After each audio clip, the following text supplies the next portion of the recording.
In this video, you'll learn how to delete your eBay account.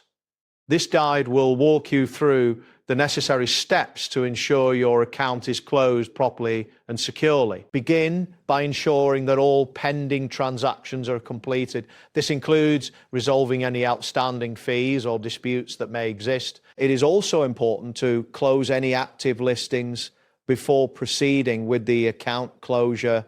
Check the payout balance status to ensure that there are no remaining funds that might affect the closure. Additionally, download any necessary account data that you might need in the future, as this information will no longer be accessible once your account is deleted. Next, navigate to the account settings section on the eBay website. Once you're in the account settings, look for the option labeled Close Account. Click on this option to proceed.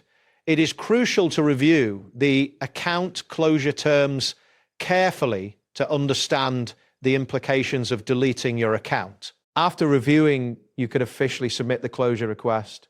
If prompted, confirm your identity to ensure that the request is being made by the account holder. After submitting, you will need to wait for the review process to be completed. After this, it is essential to monitor your email for a confirmation message regarding the closure of your account. This message will serve as verification that your request is being processed. During this time, ensure that no further charges occur on your account. Keep in mind that the account closure process may take several days, and it is advisable to avoid logging into your account during this processing period. If you find that the closure process is taking longer than expected, you may need to contact eBay support for assistance.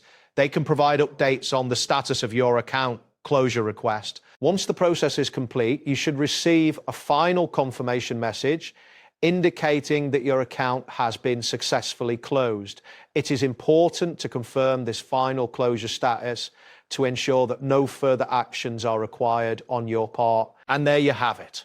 Thanks for watching, and see you soon.